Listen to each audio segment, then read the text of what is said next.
Bismillahirrohmanirrohim. Assalamualaikum warahmatullahi wabarakatuh. Apa kabar adik-adik sahabat cerdas di rumah? Ya, kali ini Kak Murti akan melanjutkan materi pengenalan novel pada bagian yang pertama. Kita mulai dengan definisi alur. Sebenarnya definisi alur ini sudah pernah kakak jelaskan secara umum pada video pembelajaran yang pertama. Namun, untuk mengingatnya kembali, kita bisa menjelaskan secara bersama-sama tentang apa itu definisi alur. Ya. Alur adalah rangkaian peristiwa-peristiwa yang dialami tokoh-tokoh di dalam novel untuk membentuk sebuah cerita yang hidup di dalam novel itu. Ya, jadi kakak ulangi lagi, alur adalah rangkaian peristiwa yang satu dengan yang lainnya yang dialami tokoh-tokoh di dalam cerita novel. Ada berbagai macam-macam alur yang dapat kita temukan pada karya sastra, baik pada novel maupun pada teks cerita pendek. Yang pertama yang sering dan mudah sahabat cerdas ingat, yaitu yang disebut dengan alur konvensional.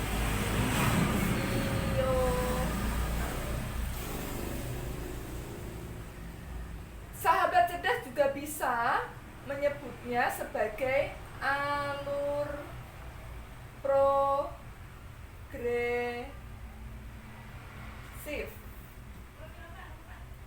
Ada juga yang menyebutkan sebagai alur maju. Ya, jadi ketiga istilah ini memiliki makna yang sama, baik itu disebut alur konvensional, atau disebut alur progresif, atau disebutkan sebagai alur maju, ya, semuanya mempunyai makna yang sama. Jadi sahabat cerdas di rumah tidak perlu bingung ketika menemukan istilah-istilah ini di dalam soal, ya, karena memiliki makna yang sama. Ya, apa definisinya dari alur konvensional ini? Alur konvensional adalah alur yang menceritakan urut-urutan peristiwa di dalam novel secara urut. Ya, dari awal peristiwa sampai ending ceritanya. Ya, bisa kita tulis bersama. Jadi alur konvensional adalah alur yang menceritakan peristiwa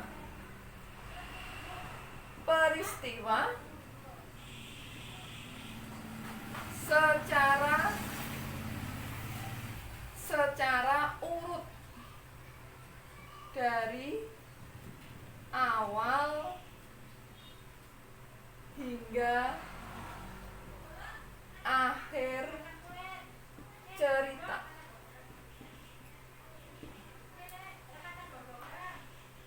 Ya, alur yang menceritakan peristiwa-peristiwa yang dialami tokoh secara urut dari awal hingga akhir cerita. Ya, jelas ya sahabat cerdas. Jadi kalau sahabat cerdas membaca sebuah novel atau teks cerita pendek, ya, kemudian alurnya itu runtut, urut-urutan peristiwanya itu runtut, berarti itu menggunakan alur maju, alur progresif, alur konvensional, ya. Ketiganya adalah sama saja. Ya. Alur yang kedua disebut sebagai alur non konvensional. Ini juga mempunyai dua istilah yang lainnya, yaitu seringkali disebut sebagai alur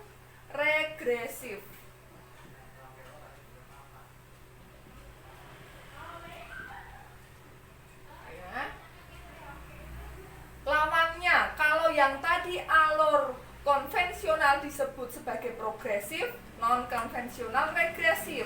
Kalau yang alur konvensional itu adalah alur maju, maka di sini sering kita temukan di berbagai buku, mungkin ada yang menyebutnya alur mundur.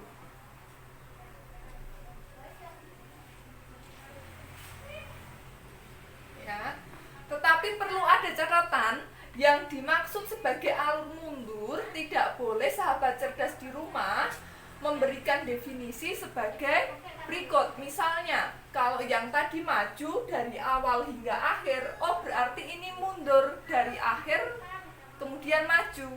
Tidak begitu yang dimaksudkan sebagai alur non-konvensional. Yang dimaksudkan sebagai alur non-konvensional itu yaitu menceritakan peristiwa-peristiwa yang ada pada masa lalu, kemudian dibawa lagi diceritakan kembali pada masa kini. Itu namanya regresif, mundur. Jadi yang diistilahkan sebagai mundur itu tidak dari akhir sampai kemudian maju, itu tidak, tetapi alur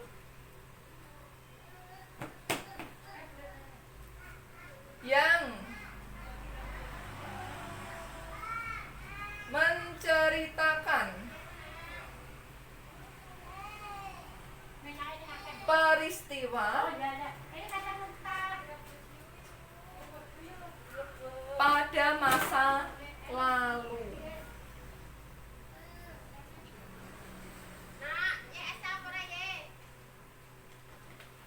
Ya, jadi jika adik-adik sahabat cerdas di rumah menemukan sebuah novel yang kemudian mengambil cerita dari masa lalu diceritakan kembali pada masa kini, itu namanya menggunakan alur regresif atau non konvensional. Ya. Nanti kakak akan memberikan 3 jenis alur, ya, 3 lagi, yang ini 2 berarti ada 5 jenis alur. Ya, yang pertama alur konvensional, yang kedua alur non konvensional, kemudian yang ketiga nanti ada alur kronologis, yang keempat alur flashback,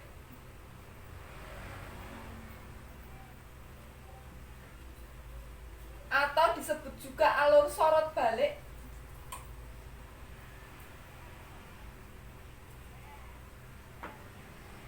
yang kelima alur campuran.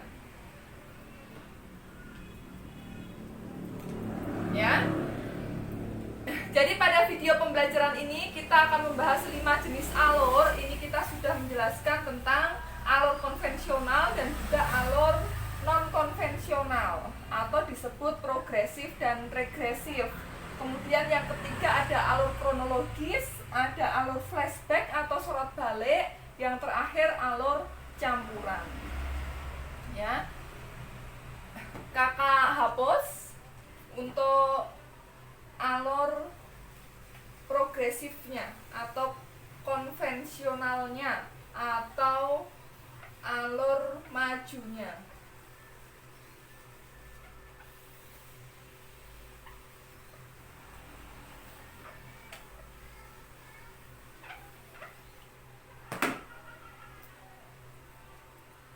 Alur kronologis.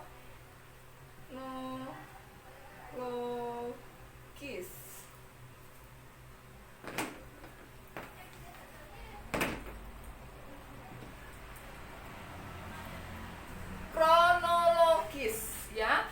Alur kronologis pengertiannya adalah alur yang menceritakan peristiwa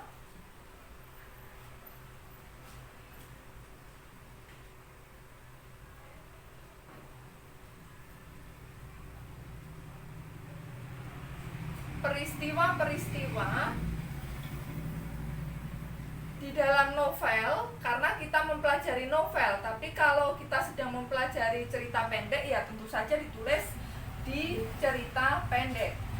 alur yang menceritakan peristiwa-peristiwa di dalam novel berdasarkan urutan waktu.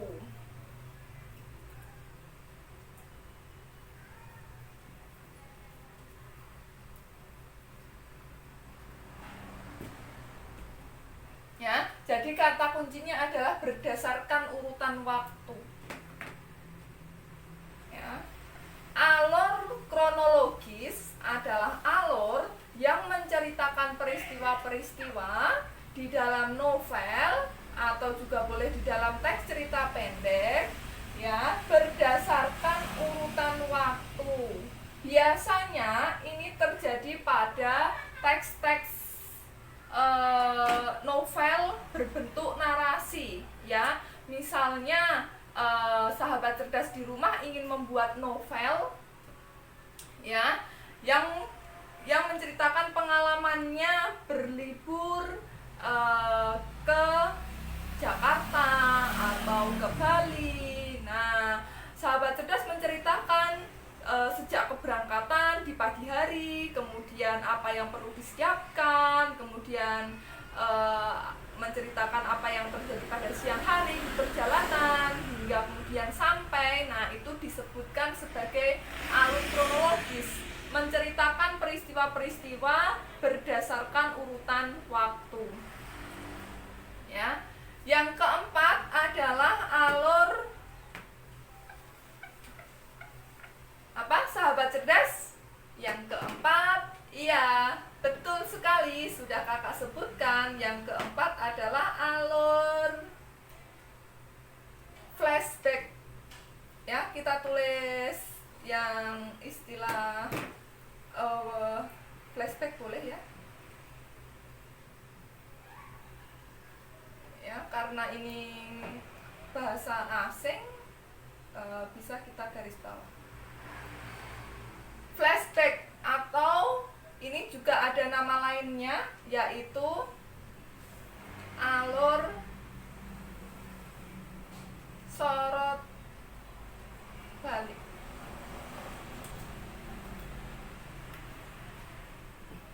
Apa itu alur sorot balik atau alur flashback? Yaitu alur yang menceritakan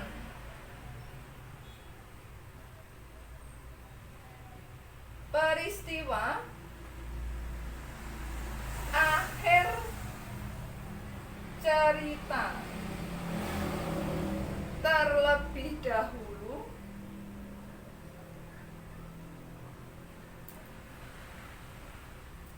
kemudian kembali ke awal cerita. Ya. Namanya juga flashback, ya, alur yang menceritakan akhir ceritanya terlebih dahulu kemudian kembali ke awal cerita. Ya, jadi ketika kita membaca novel, kita dikasih tahu oleh pengarang terlebih dahulu. Oh, akhir ceritanya adalah seperti ini. Kemudian pengarang mengajak pembaca apa yang menyebabkan akhir ceritanya seperti itu, kemudian diceritakan di awalnya. Ya, misalkan kalau di film, ya, kakak contohkan di film agar sahabat cerdas di rumah mudah memahami. Misalkan kalau sahabat cerdas di rumah menonton film, sahabat cerdas sudah dikasih tahu, sudah menonton film terlebih dahulu. Oh, ending ceritanya seperti ini. Ternyata ending ceritanya sang tokoh utama ini berhasil menemukan ibunya karena sebuah perpisahan yang lama.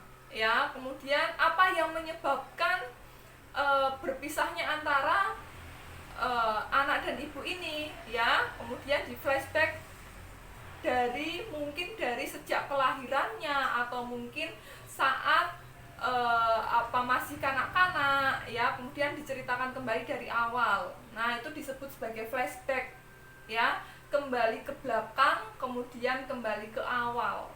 Ya, alur yang menceritakan peristiwa-peristiwa di dalam cerita, ya, diawali dengan akhir ceritanya terlebih dahulu, kemudian kembali ke awal cerita. Ya, itu yang keempat, alur flashback. Kemudian yang terakhir adalah alur campuran. Ya, apa itu alur campuran? Alur campuran itu ya campuran dari berbagai macam alur yang digabungkan di dalam sebuah novel, ya, atau sebuah teks cerita pendek. Mungkin pengarang menggabungkan antara alur progresif dengan alur kronologis, ya. Jadi alur campuran, ketika sahabat cerdas ini menuliskannya, bisa ditulis ya, alur campuran adalah alur yang digunakan oleh pengarang dari berbagai gabungan alur yang ada, ya. Jadi lebih dari satu alur yang digunakan, ya. Alur campuran adalah alur yang digunakan oleh pengarang dari berbagai gabungan jenis-jenis alur yang lainnya. Begitu ya, sahabat cerdas. Bagaimana dengan adanya video pembelajaran yang kedua ini tentang penguatan konsep unsur intrinsik bagian alur? Ya, sampai di sini pada video pembelajaran yang kedua. Nanti kakak akan membuatkan video penguatan konsep yang kedua, masih di unsur intrinsik, ya.